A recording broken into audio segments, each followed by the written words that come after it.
My mom's making popcorn. I'm not gonna have any. I swear this thing is keeping me honest. This book, this process. I consider how things normally go when I go on vacation. I fall outside of the norm. I would say I'm always looking for an opportunity or an excuse to overeat, be festive, enjoy the moment, put things in my mouth that taste good, rinse and repeat. I'm doing pretty good this time around.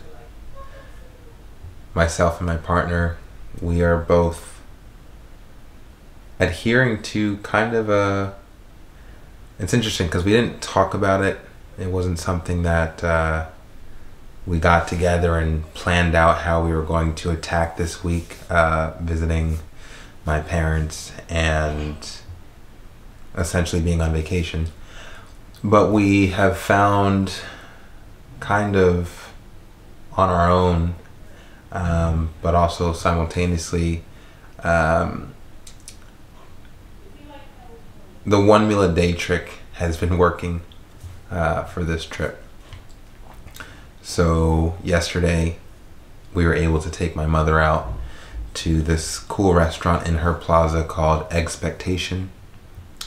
And like I said yesterday, I helped myself to an omelet, some potatoes, and pancakes. I didn't track the calories of that meal.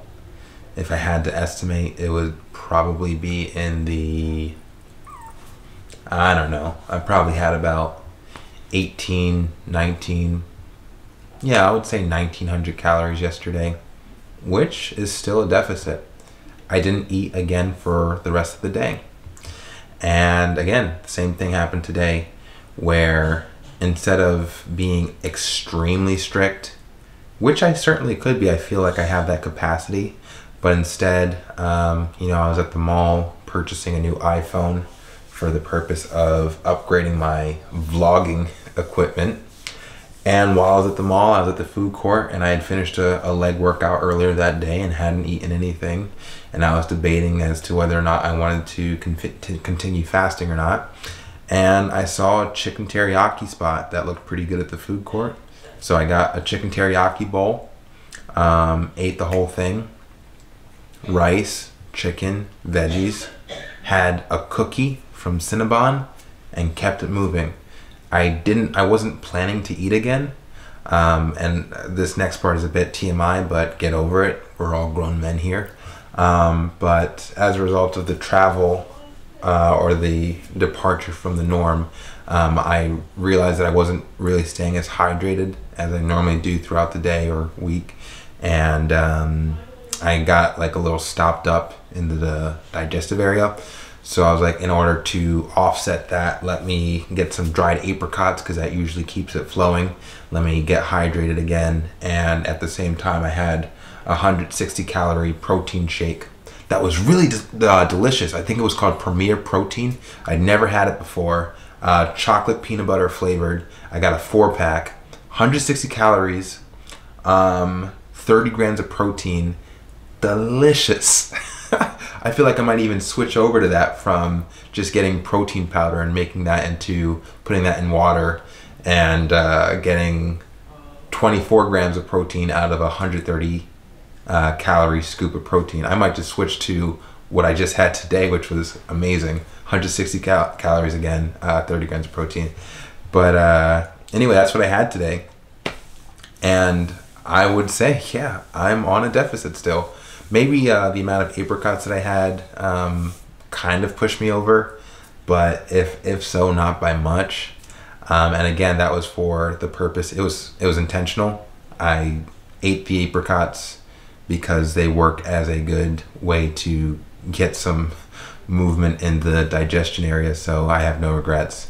But all in all, this has been a pretty good week, and I kind of like this where, yeah, I could be slightly more strict, but at the same time, I am on vacation, and I don't know, I'm patting myself on the back. Yeah, I'm patting myself on the back. I don't know what else to say. I slept on the thoughts that I was having yesterday after comparing myself, a photo of myself at 178 to a photo of myself at essentially 187, taken in the same mirror under the same light. And I woke up feeling a lot better about the whole situation, because last night I went to sleep thinking there wasn't much of a difference between the 178 photo and the 187, and it kind of felt a bit disheartening. Like, what's the point of being so disciplined and losing this additional weight, not fasting and sticking to a caloric deficit, as opposed to the process that I was doing last year, which is fasting for multiple days and then going on a binge and then doing it again and succeeding in losing weight. But I felt that I was literally, the results of a DEXA scan showed that along with fat, I was also losing muscle.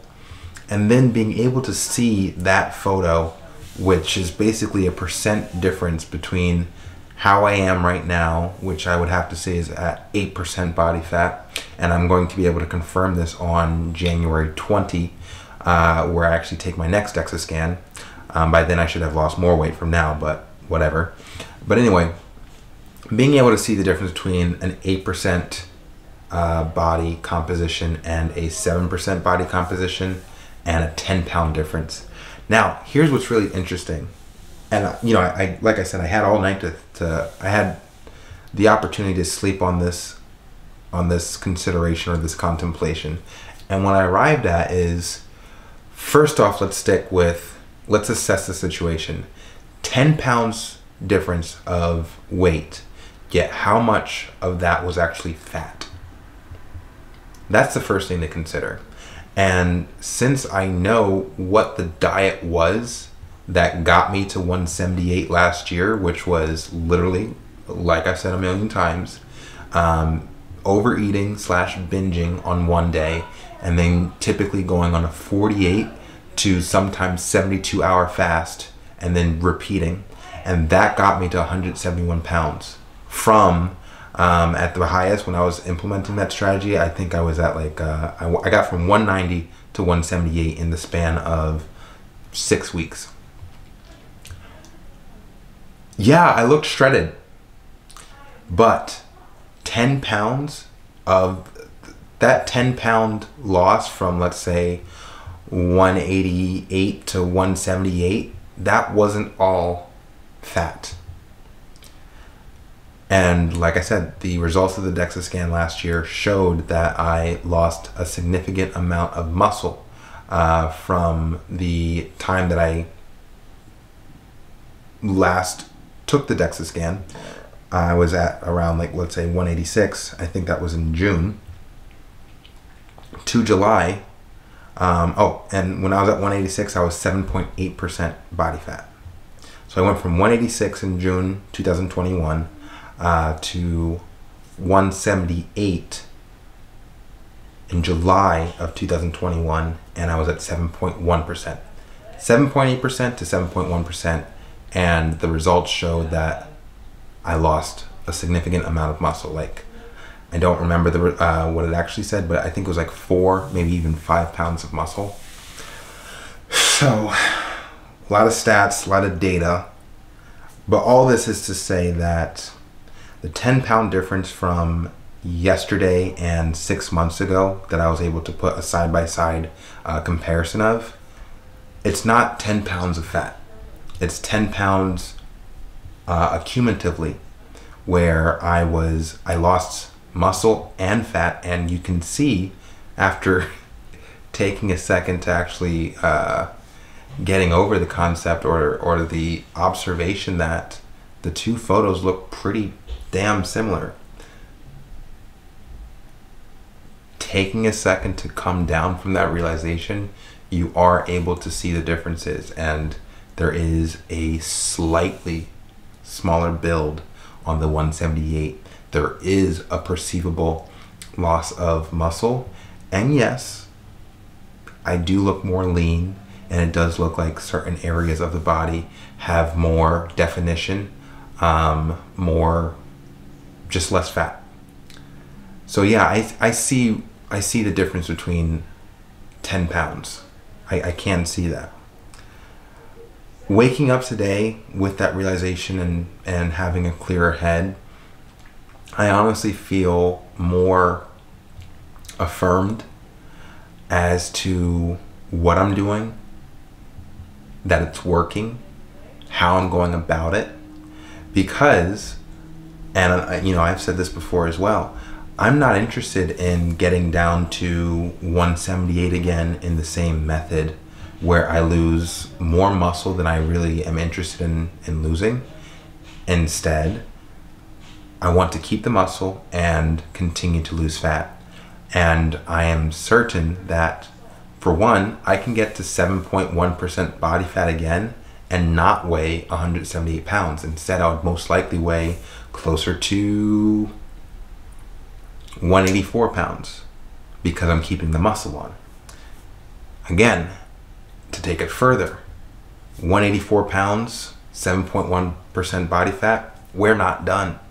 We're going all the way to 5%, which means that ultimately that number in relation to 5% body fat, I'll probably be at, that might be 178 pounds. And again, that's something that I haven't recorded, I haven't taken a photo of, I haven't documented.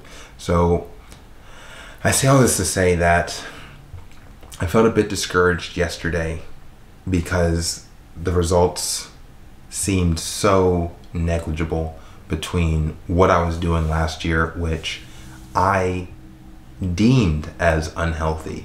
It didn't feel like a sustainable, it didn't feel like a controllable path to weight loss, fat loss, and getting shredded. I didn't feel like I was enacting any sort of discipline. Instead, I felt like I was flipping a switch where, the switch is off, eat whatever I want in sight for 2-3 hours at a time, eat hot dogs, burgers, milkshakes, pizza, stuff my face for 2 to 3 hours, and then flip that switch. No more eating. I'm done. No more eating. I am now fasting for the next 2 days. It didn't feel healthy. It didn't feel like I was in control. It didn't feel like the whole time I was doing it, I felt like I was cheating the system.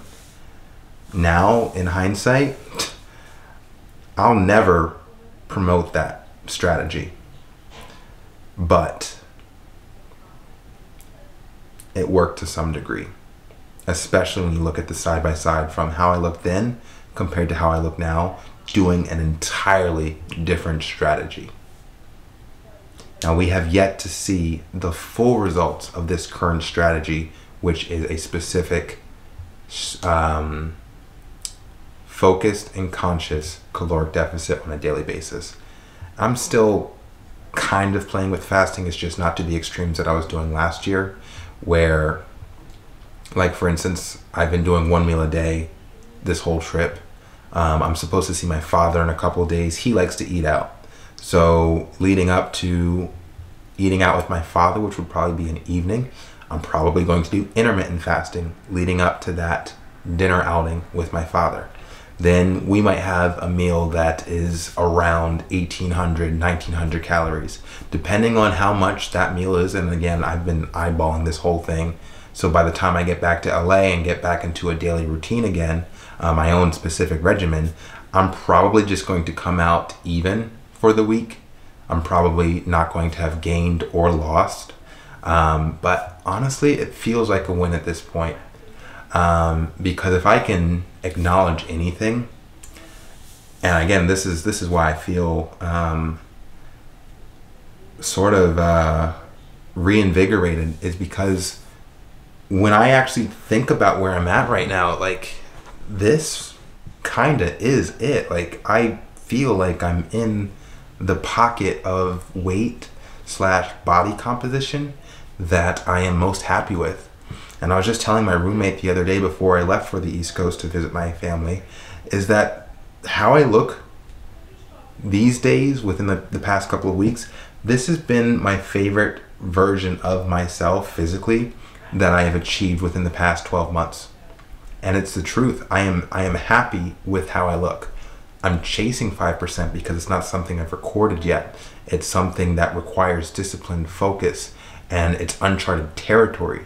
However, what's most likely going to happen is I'm going to get to 5%, take some photos, and then go right back to where I am now, and then just focus on building legs, getting bigger legs. And then from there, who the hell knows? I might be done. I truly might be done. Maybe gain a little bit of bigger muscle mass all around, create a really perfect proportion of all the muscles. But I'm not sure that 5% is my ideal sweet spot for the physique that I'm pushing or looking to hit. I might be there. I might be there. So yeah, I say all this to say that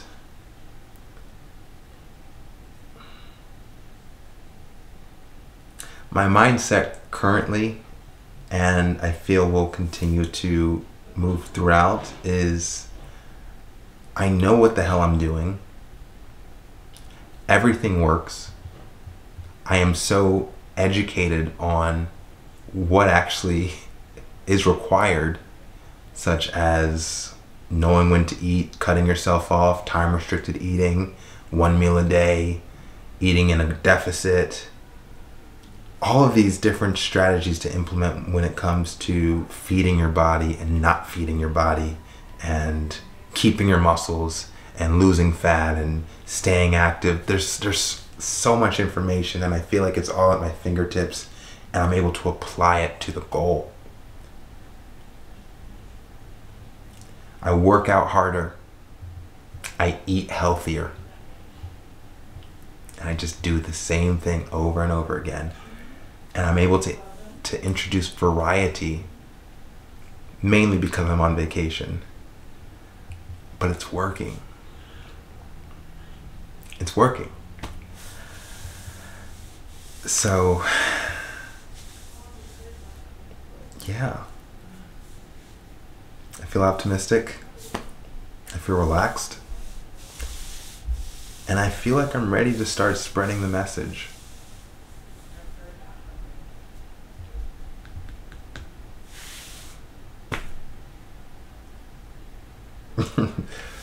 On chapter 7. Ready to start spreading the message by chapter 7. It's funny. But better to start early than to have never started. So that's where we are.